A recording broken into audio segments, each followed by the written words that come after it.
Yes, guys, I'm very excited about this one. I'm going to get an opportunity here to talk about the differences and I guess the similarities as well, just contrasting the 2024 draft crop and the 2025 draft crop. I've had so many questions in this space that I thought I'd just do a video on it. Now, there's not, I'm not going to put these two drafts exactly up against each other, but I'm just going to try to answer, I suppose, some of the biggest questions that people just continue to ask me, and probably I suppose it is a pretty good practice just to go over two different drafts and try to compare the players, contrast it, and then it gives you a better idea of understanding all of the players in this draft who have only played a few games so far this season, and we don't really know everything about them necessarily. So I think the first thing I'll do here is just bring up like my mock draft of the 2025 crop up against the final order of the 2024 draft, at least that top end. Here are the top sort of 10 to 15 players in those lists. So Sam Lawler, we all remember, Fino Sullivan, Jagger Smith, Sid Draper, Levi Ashcroft going down the list there. In this one for my mock so far, and that is a very early mock, so we don't know how this is going to end up, but some of the most highly talented players in this crop, you're talking Cooper Duff-Tytler, Willem Dersma, Zeke Euland, Sam Grill, Josh Lindsay, and that sort of continues down. So as we sort of go through these big questions around the two draft crops, we can kind of use that as a bit of a reference for at least the top end talent. And then we can kind of juxtapose that as well, look at the different types of players that are across each draft and the ins and outs of all of that, I suppose. So I'm going to start with the biggest question that I keep getting about these two draft crops. And it is, who is the Sam Lawler of the 2025 draft crop? Now, I don't want to kill anyone's buzz here, but I don't think there has been a player that's emerged that is a Sam Lawler type midfielder. And I suppose with that question, you're talking about a tall midfielder, a big-bodied midfielder, someone that's got speed, someone that's got power.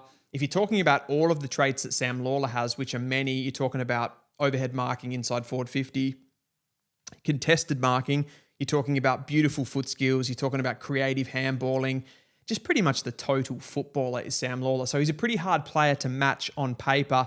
As far as the mids that sort of fit that archetype in this year's draft, I mean, you're looking at the bigger bodied guys. You're looking at players like Dyson Sharp, Oliver Greaves, Riley Onley, and you probably even throw someone like a Max King, who's a little bit more of a leaner body, but someone that has that extra height at around 190 centimeters and has the speed and power of somebody like a Sam Lawler. Maybe not quite the same strength to sort of generate that full velocity of power, but Max King's definitely in that fold with his 20-meter sprint times and his general athleticism. So I would say Max King, in some ways, in that respect, is the closest, just because he can generate that sort of breakthrough, that explosiveness out of stoppage, like someone like a Sam Lawler can. But you look at those other mids, like a Dyson Sharp, Oliver Greaves, Riley Onley, they're a little bit more in that endurance mold, I would say, as big-bodied mids. Like, yes, they're going to win those hard balls. They're going to be able to control space in its stoppages. They're going to have that reach, but they're not necessarily going to be bursting away from stoppage, and they're not necessarily going to give you that impact inside forward 50 that someone like a Sam Lawler can.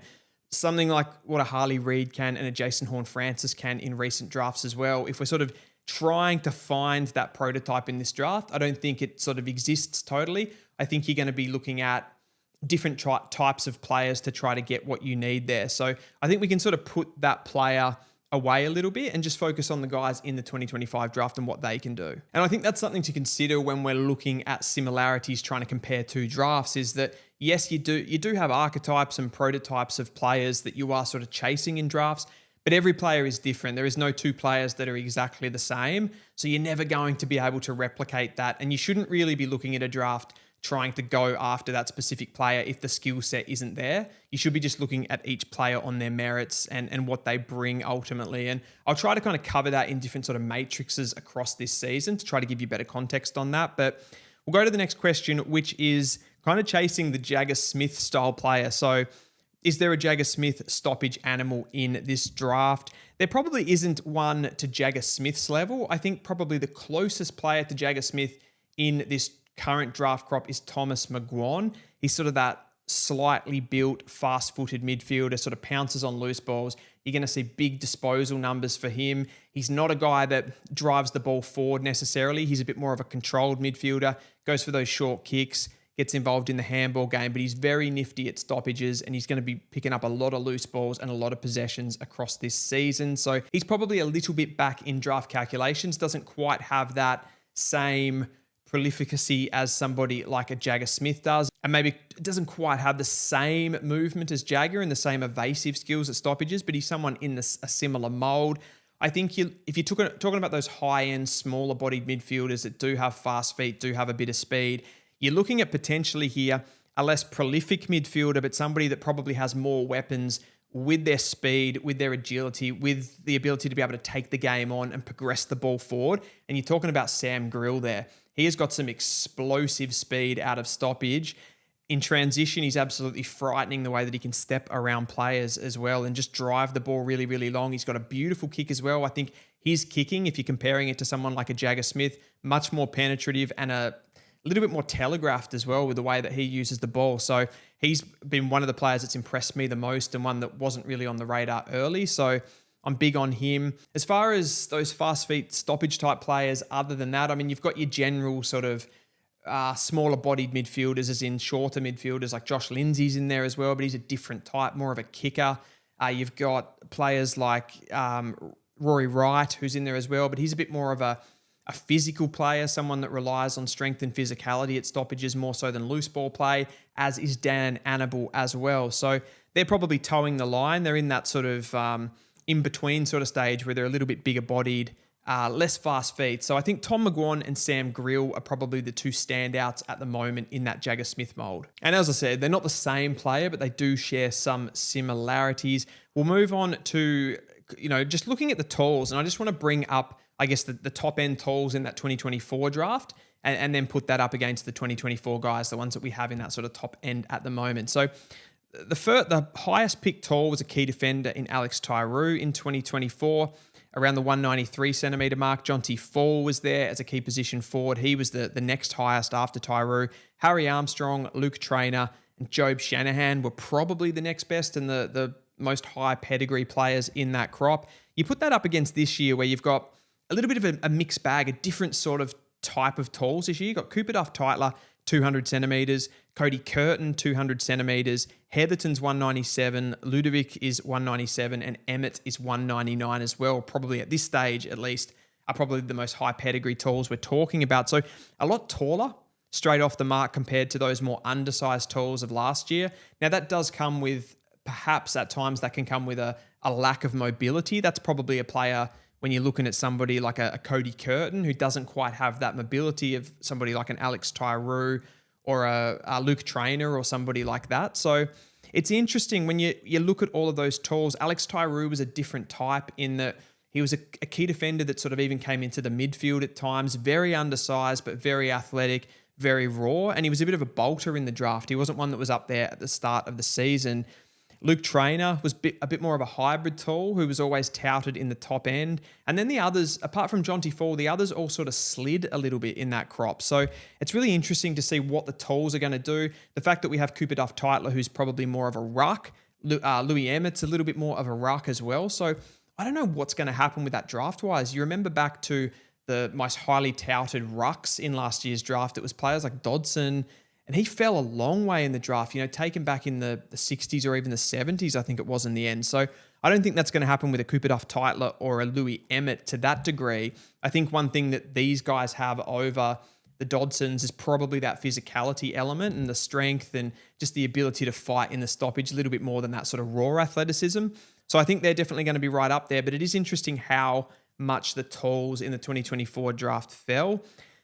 The thing I take away from 2024 and the lessons I probably learned from that is looking at Jonty Fall, a key position forward that didn't necessarily have that clean marking ability, but he had that physicality and he had that competitiveness. I think that really stood out to recruiters. So if I'm looking at anyone that plays a key position role in 2025, if they don't really have those fundamentals down packed, if they're not willing to fight, if they're not willing to get to contests, the work rate's not there, they're probably naturally going to fall a little bit, I think. So I'm looking at CDT, I'm looking at Curtin, Heatherton, Ludovic, and Emmett, and I'm looking at which one's going to fight the hardest. At the moment, as far as physicality is showing, the ones that are standing out to me big time are Cooper Duff-Tytler, Cody Curtin, and definitely Louis Emmett's up there as well as far as his ability to fight. He's probably got some things going against him being, as a ruck at the moment, he's a little bit on the shorter sides for a ruck and probably doesn't have the athleticism of a Cooper Duff-Tytler and the aerial ability of him. So it's really going to be interesting, but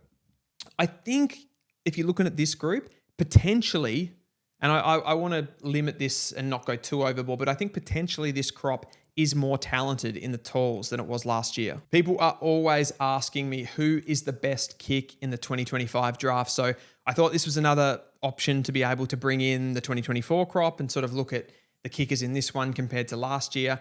I would say just offhand here that in 2024, the best kicks were Sam Lawler, Harvey Langford, Xavier Lindsay, at least in that top group. Luke Traynor was a really good kick as well as a key position player, which gave him a point of difference. But probably if you're talking mids and forwards and those sorts of players, yeah, those three are probably the ones that stand out.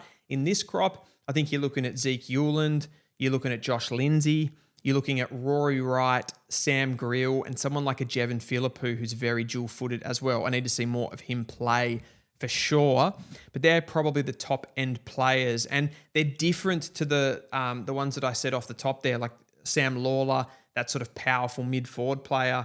You've got Xavier Lindsay, who's sort of played a little bit across halfback. He's probably more similar to someone like a Josh Lindsay from this draft, and then Harvey Langford, another big bodied mid. So you've got with this one, you've got Josh Lindsay, who's that halfback flanker type that sort of dictates play. He's metronomic. He's got a little bit of the Pendles about him, a little bit of the Errol Gouldens about him with the way that he kicks the football. So that's certainly going to appeal to a lot of teams. I think Zeke Hewland, we've kind of seen what he can do. He's sort of the full package when it comes to a player that can run through the midfield, can play various different positions, high half forward and just hit targets. Rory Wright's the big one I think here to talk about, because not many people were talking about him last year at all. Even at the beginning of this year, I didn't really hear anything about Rory Wright. This guy has an absolute dagger of a left foot. He's got big physicality for a midfielder, 184 centimeters. So he sort of fits, for me, he fits the mold a little bit of someone like a Josh Dunkley, but then a Josh Dunkley that has the foot of someone like an Errol Goulden. I don't know if that's a very good comparison there, but that's just painting a little bit of a picture for you. So kicks the football so well. I think the Sandringham Dragons coach mentioned that he might have been able to play across half back, as is his disposal by foot. So he's a beautiful kick, and the way that he steps in and out of traffic is really, really impressive to sort of open that up for himself. I don't think he's dual-footed, so he's pretty much going to be nursing that left foot all season, but it is a pretty dangerous weapon that he's got. And Sam Grill, I don't think his kicking is to the same level as, say, a Josh Lindsay or a Zeke Hewland or a Rory Wright even, but I do think that he's able to use his legs to get out of stoppage. I mentioned the explosive sort of power that he's got to burst away. He's got that speed, and then he's got those neat little short kicks that he can pull off. So he can sort of, progress you up the ground, run, get the next one, and then go again. So you're going to get a lot of ball progression, and his short kick is just really tidy, really punchy, and I think that sort of has shown across the opening parts of this season already. The next group of players that I want to go into are the really high upside players, the players that could really rise or fall in this draft crop. Well, not necessarily fall, I suppose, but if you think about players from 2024, you're talking Sam Lawler, Taj Houghton, those types of players that were they were always in that top 10 question, but people wanted to see more performances from them to be able to say that they were bankable, I suppose. This year, I think we've got a few. We've got Max King from the Sydney Academy. He's not going to be up for grabs for most teams, but his upside is absolutely enormous. He's an athletic freak. His aerial jumping was just ridiculous in preseason testing. He runs a 20-meter sprint in about 2.85 seconds, something like that. So he's crazy, and he's going to have that. Sydney have just got so much to work with there, a potential sort of Isaac Heaney replacement in the long term. I think Willem Dersma fits this really well. He's sort of a player that just glides across the field. You look at his brothers, what they've done at AFL level already. He looks like an even more highly skilled athletic player than those two. Cooper Duff Tytler, I did the video on him yesterday, a ruck prospect that is just brimming with athleticism and on the ball traits as well for a potential ruck forward.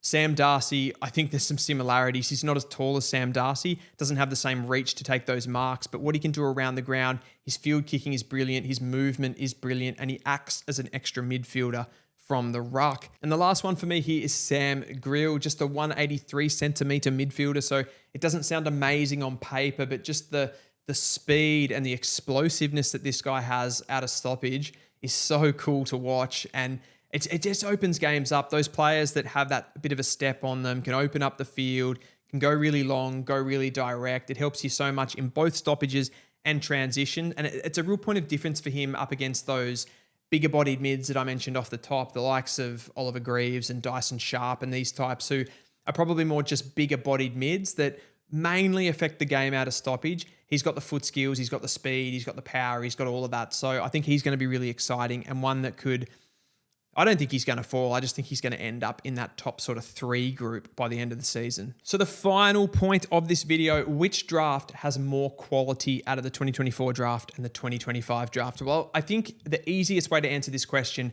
the 2024 draft absolutely is inevitably going to have more depth than the 2025 draft. You look at players, Murphy Reed, who was drafted at pick 17, Tom Gross, I think he was back in the 40s, Christian Moraes in the 30s as well. They were some really highly talented players that slid a long way. Dodson, I mentioned, as a ruck as well. So a lot of players in that draft kind of got pushed out and ended up being late picks, which were bargains for teams. I don't think we're going to have that level of quality throughout the draft in 2025. But I think if you just isolate this top 10, I reckon there's some serious players and there's potentially some more higher upside players in this draft. When we look at Jagger Smith, Sid Draper, Levi Ashcroft, these types that were in the 2024 draft. I think in this draft, you've got players that probably even have a few more weapons than those guys. I think about Josh Lindsay with his beautiful kicking skills and his poise. That's a point of difference for him. Sam Grill with his pace and explosiveness is a point of difference. Rory Wright's this sort of general combative midfielder, someone like a Levi Ashcroft, but he's got an extra weapon in that dagger of a left foot, and he's got overhead ability as well. I think his defensive work is something that we'll come to talk about across this season.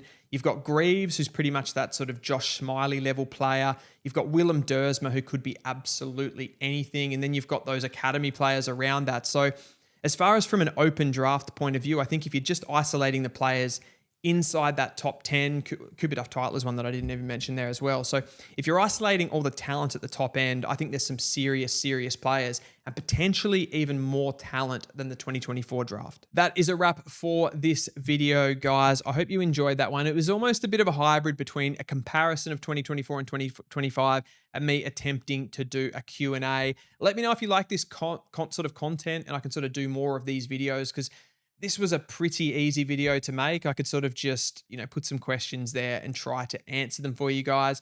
Let me know in the comments below and I'll see you in the next video.